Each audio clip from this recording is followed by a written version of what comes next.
Nah, sekarang ini sudah bukan rahasia umum lagi ya kalau Oda itu selalu menyembunyikan petunjuk-petunjuk penting di balik simbol, mitologi, dan desain-desain karakternya.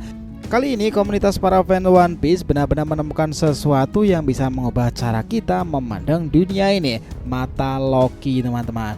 Awalnya banyak yang mengait-ngaitkan dengan Red Line atau bahkan ular dunia kan, tapi muncul teori gila lainnya yang membawa kita jauh dari sana ke dalam kedalaman mitologi Nordik. Teori ini bukan hanya memisahkan Loki dan Red Line lah, tapi juga mengaitkan dengan makhluk mitos yang mengerikan Nidok, sang naga ular yang hidup di akar pohon dunia Yggdrasil.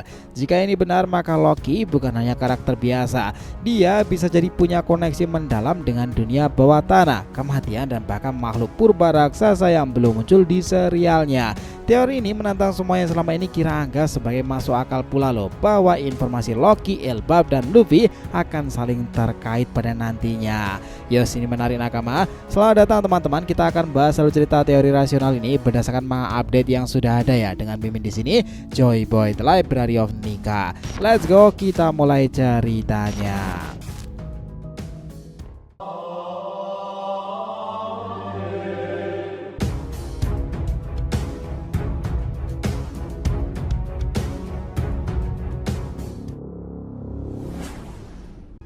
Oh ya, biar terus bisa berinteraksi dengan kalian, subscribe di channel ini ya, dan bantu ramein video ini pula, oke? Disclaimer, ini adalah hipotesa dari teori resmi, bukanlah alur cerita. Kita sudah menandai di bagian atas thumbnail ya, alur teori dan juga alur ceritanya.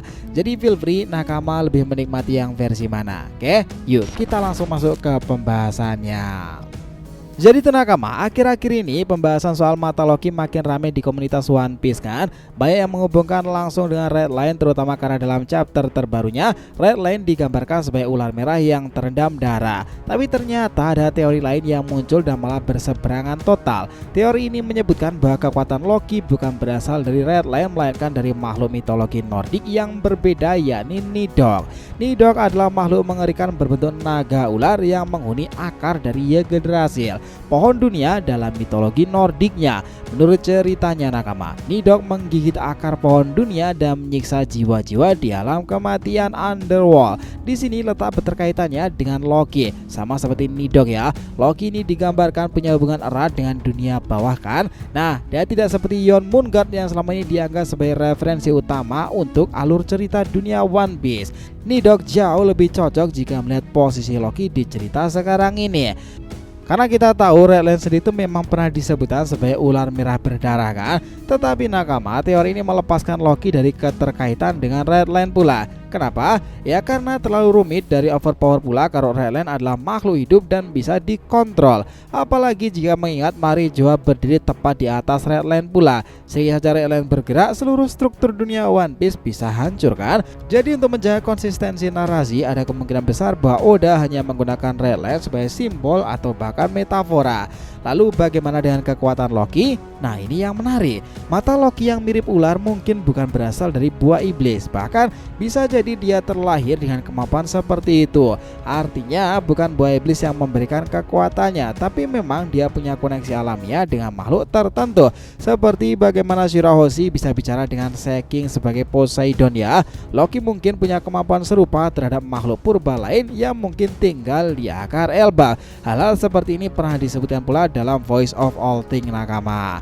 Kita ingat betul, dalam disinilah muncul teori tentang Nidok versi One Piece, makhluk besar mengerikan mungkin tersembunyi di bawah pohon Adam kan.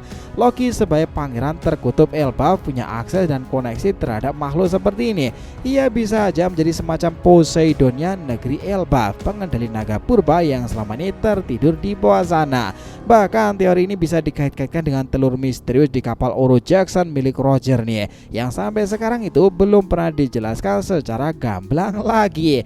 Telur tersebut punya warna putih dengan titik merah dan selalu tampak di kapal Roger nih, namun tak pernah menetap dalam cerita utamanya. Menariknya cuy, salah satu kru Roger Gaban diyakini kini berada di Elbafnya. Masuk akal pula jika telur itu dibawa ke Elbaf dan disimpan di tempat itu. Jika telur ini berisi naga atau ular raksasa, ini bisa jadi potongan besar yang selama ini hilang dalam teori Loki-nya. Tambahan lagi, mitologi Nordik punya ketertarikan yang erat erat dengan dunia One Piece nih, terutama melalui nama-nama seperti Elbaf. Nah, di sini kita melihat bagaimana Loki, Yggdrasil, dan kini Nidok pula. Ciri khas Nidok sebagai penggigit akar Yggdrasil cocok dengan posisi Loki sekarang ini, berada di dasar dunia dalam bayang-bayang kematian, siap bangkit dengan kekuatan yang belum pernah terlihat sebelumnya. Itulah mengerikannya dari Loki. Bahkan di Nakama, satu petunjuk kecil lain juga menguatkan teori ini. Tawa Loki yakni Doga hahaha itu terdengar sangatlah sepele, tetapi itu sebenarnya tidak juga loh. Dalam kisah One Piece-nya, tawa karakter terkadang merefleksikan kekuatan mereka seperti apa, seperti salah satunya gura-gura milik Shirohige atau bahkan milik yang lainnya pula. Itu bisa aja Doga ini bisa merupakan permainan kata dari Nidok atau setidaknya terinspirasi dari sana pula. Walau kelihatan ini cukup paksaan ya, koneksi antara mata ular dan dunia kematian, posisi di bawah pohon Adan, dan makhluk mitologi Nordik ngebentuk suatu pola yang makin kuat lagi. Apalagi kalau kita nanti terungkapkan fakta sejarah, makhluk ini pernah dikendalikan oleh keluarga Elbaf sebagai sebuah pelindung seperti Zunisa atau bahkan Seking itu ya. Segalanya kian menarik aja nih. Ini jelas akan mengubah cerita sejarah sepenuhnya Nakama, memperlihatkan bahwa Elbaf itu menyimpan kekuatan tertua yang pernah ada di kisah One Piece-nya. Tentu teori ini bukanlah tanpa kelemahan seperti kebanyakan dari penggemar sendiri. Banyak yang didasarkan pada asosiasi longgar, mitologi, dan simbolisme kan. Tapi memang menarik di kisah Elbafnya itu hal-hal seperti ini memang menjadi kejadian nyatanya. Karena ya sempat muncul bagaimana kekuatan luar biasa dari Cerberus yang digunakan dari saudara laki-laki sang sendiri. Cerberus sendiri itu juga ada erat kaitannya dengan informasi tentang Nordik pula kan. Ketambahan sekarang ini bahwa Loki sendiri itu terhubung dengan nama-nama besar dari kilas balik masa lalu ayahnya Raja Harald. Di sana dia untuk pertama kalinya mengidolakan sosok luar biasa seperti Rock di Sebek karena masa kecilnya untuk pertama kali dia bertemu dengan pemimpin kelompok kapal tersebut. Sebek sendiri bukanlah orang sembarangan dan orang yang ditemunya seperti Loki jelas ya di masa depan akan ada peranan tersendiri buat Loki ke depannya. Shirohige aja bahkan mengatakan bahwa ukuran Loki sejak kecil itu sangatlah tidak normal. Itu artinya teman-teman bahwa kendali di kisah One Piece ke depannya dan bagaimana hubungan Loki untuk masa depan Elbaf itu sangatlah menarik. Terlebih sekarang ini di kerajaan Elbaf itu tengah terjadi kekacauan hebat-hebatnya ya. Para kesatria suci itu yang sudah datang dari Saint Gilliha atau bahkan Saint Sommer ditambah Gunko dengan kendali penuh dari Im Sama.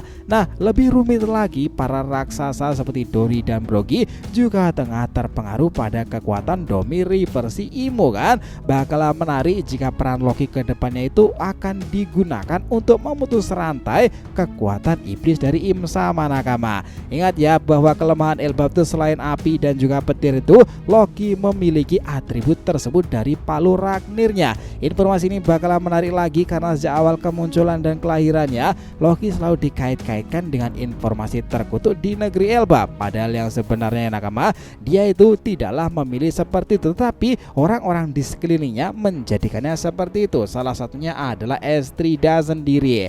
Nah, dengan banyaknya hal-hal menarik ke depan dan keterkaitan Loki dengan Dewa Matahari atau bahkan Luffy, segalanya bakalan lebih menarik aja kan. Jadi kalau mau disimpulkan ya Nakama, kalau benar Loki itu bukanlah terhubung ke Red Line tapi ke Nidok, maka dia bukan hanya pangeran Elbaf biasa. Itu adalah penjaga atau pengendali kekuatan purba yang bisa mengubah dunia kan. Ini bakalan menarik dan nyambung dengan kekuatan dari Shamrock untuk mengalahkannya. Mata ular miliknya bukan sekedar desain estetika tapi simbol dan koneksi pada makhluk mitologi Nordik yang hidup di akar dunia. Kalau makhluk itu benar-benar ada di bawah Elbaf, kisah One Piece sendiri bisa mengarah pada pertarungan melawan kekuatan yang jauh lebih tua dari pemerintahan pusat kan.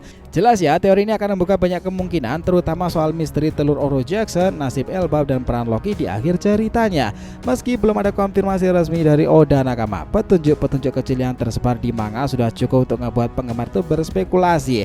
Jika ini benar, maka Elbaf akan menyimpan dan membongkar sejarah-sejarah kelam tentang masa lalu yang akan terungkapkan di era sekarang ini. Di peperangan Joy Boy Dewa Matahari ketika itu, memang puncak-puncak pertarungan tersebut itu ada di di Elbafnya. Itulah kenapa disebutkan bahwa perang ini dikenal sebagai Ragnarok, pertempuran antar dewa. Kalian sendiri sepakat tentang bagaimana penggambaran hipotesa ini?